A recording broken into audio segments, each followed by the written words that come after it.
Aurora and Arthur Petrova, visiting the Björklunds, turns extremely sour.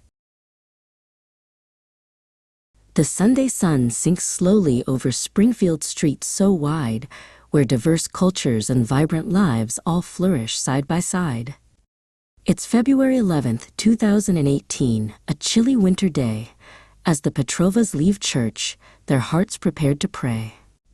Dobar den, Petar says, his Bulgarian greeting warm and bright, while his blue glasses catch the afternoon's soft, waning light. Aurora is loquacious, her crimped hair bouncing as they glide, in the black BMW where Arthur sits, green-glassed, right by her side. Their plans and the weather coincide in a buzz of family cheer, unaware that a social disaster is drawing very near. They stop at Little for a shop, a quick and frantic dash, where the checkout beeps and bleeps amidst the shopper's cash. Aurora is ecstatic. She's found her favorite snack to eat, milk chocolate digestives, a proper peak and crunchy treat. "Get the biscuits, Arthur," she cries, her pink clips gleaming fair, as the scent of freshly baked bread hangs in the supermarket air. "Don't you dare be naughty," Petar warns, with a stern and heavy look, as if reading her future mischief like a well-worn, dusty book. Arthur adjusts his green glasses, nodding at the shelf, while Aurora hides a second packet of biscuits for herself. They arrive in hovering Bauer, at a house called the Willows Grand, where the Björklunds' Swedish heritage meets the Essex land. Harlow, the Dalmatian princess, steps out with a royal, rhythmic pace. "A marvelous afternoon," she says with such aristocratic grace. But Kiev, the ginger cat, a notorious villain in his prime, is already plotting ways to waste everyone's precious time. The garden is a frosty scene, with hedges trimmed and neat, akin to a winter postcard found on a quiet, snowy street. The diversity of the neighborhood is a beautiful sight to see, as the Petrovas prepare to meet their Nordic company.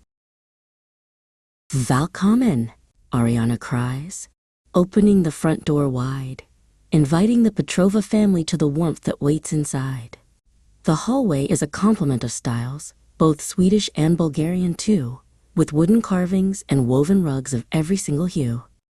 Maria enters in bright orange clothes, her glasses matching bright, concealing kettle-burned scars from a long ago, painful fright. The house is filled with a sizzle and a savory, meaty smell, as the two old friends embrace, knowing each other very well. The atmosphere is cozy, a peaceful, high dream, before the afternoon's events begin to rip at every seam. In the dining room, the children start a loud and wild play, creating a cacophony that sends the quiet birds away.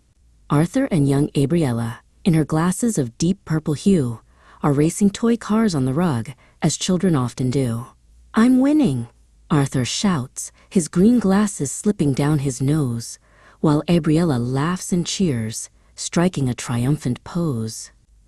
The house is full of life and joy, a melting pot of sound, as the toys and games are scattered all across the wooden ground.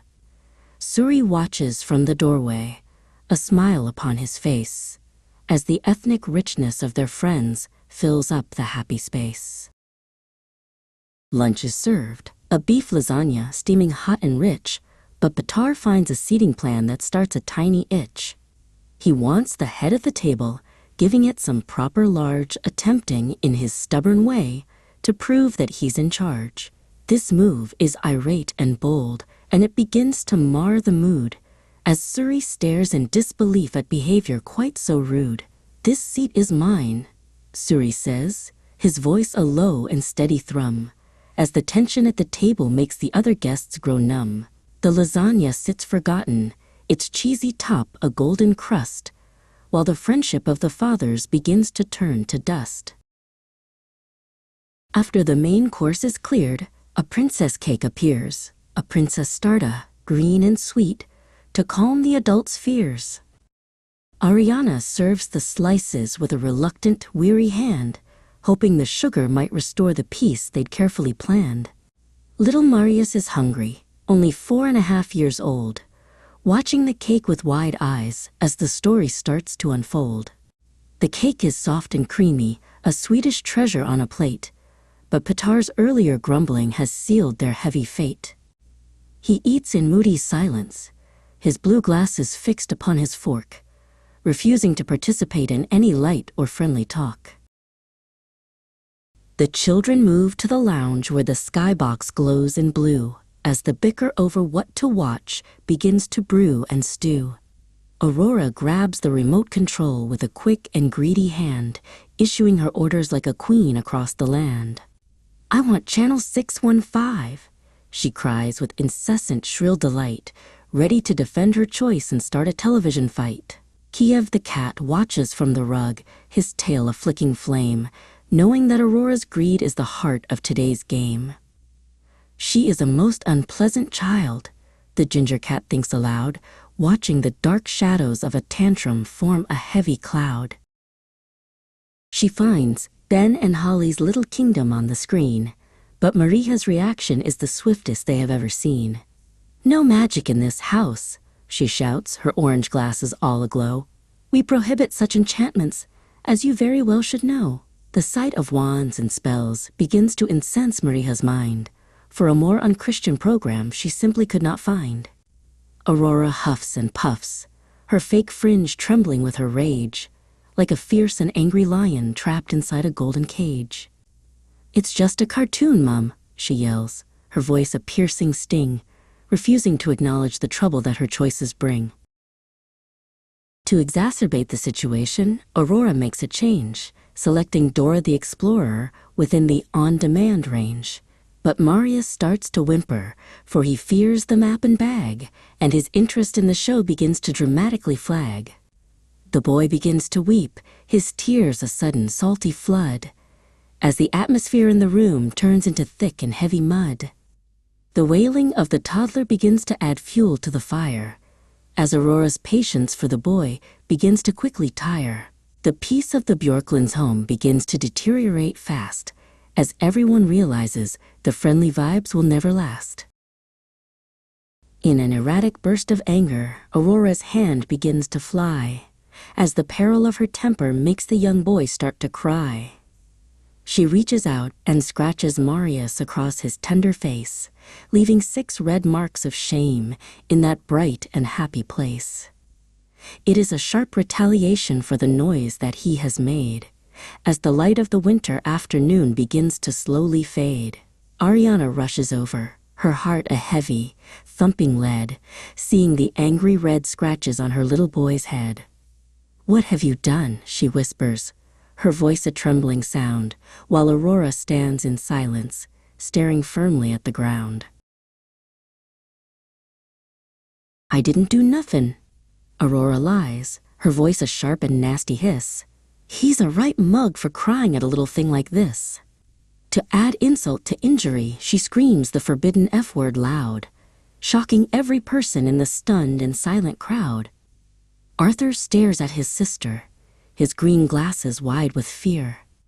For a swear word is a thing they are never meant to hear.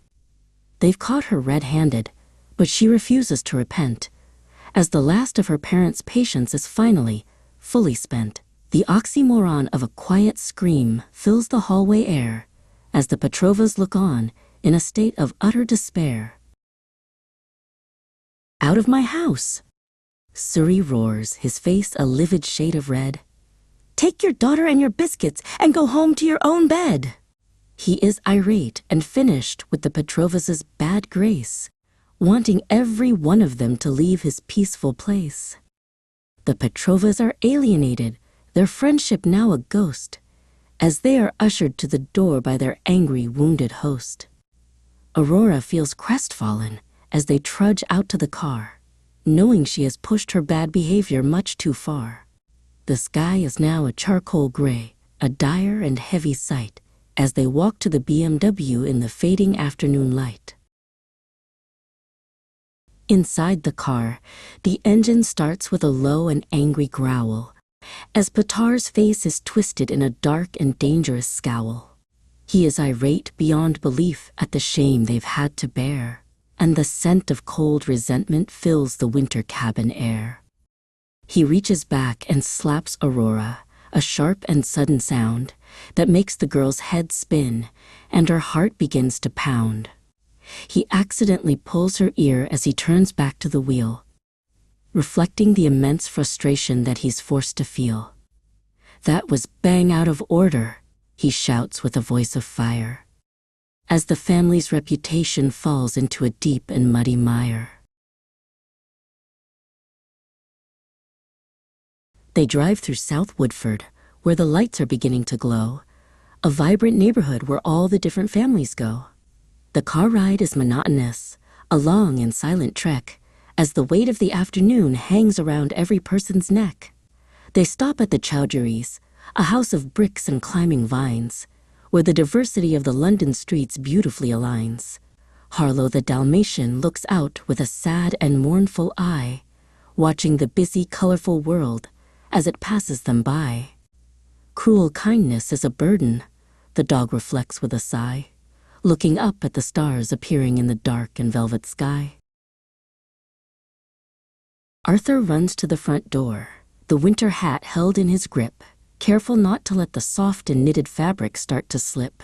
Aunt Farha had left it at their house accidentally, it's true, a lackluster end to a day that had left them feeling blue. He drops it off and scurries back, his task at last complete, avoiding the gaze of any neighbors on the quiet street.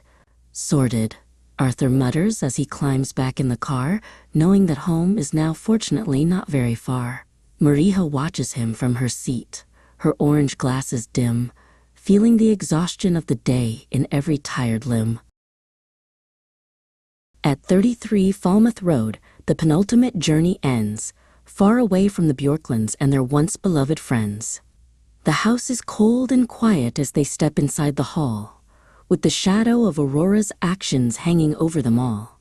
"Go to your room," Pitar commands, his voice a heavy bass, refusing to look at his daughter or her sullen, angry face. "You are grounded indefinitely," Mariha intervenes to say, bringing a final, dark conclusion to this miserable day. Aurora trudges up the stairs, her crimped hair flat and dead, with the echoes of her mother's words ringing in her head. In her bedroom, Aurora sits and feels the weight of her demise, while the memory of Marius's face brings tears into her eyes. She is inconsolable and crestfallen, alone within her room, wrapped in a heavy blanket of deep and silent gloom. Kiev the cat sits on the fence, his villainous work all done, enjoying the fact that the day was ruined for every single one. The lesson is a bitter pill, a sour and nasty taste, that a whole afternoon of friendship can be laid to such a waste. For when you act with malice, and you let your temper fly, you lose the very people who were meant to stand you by.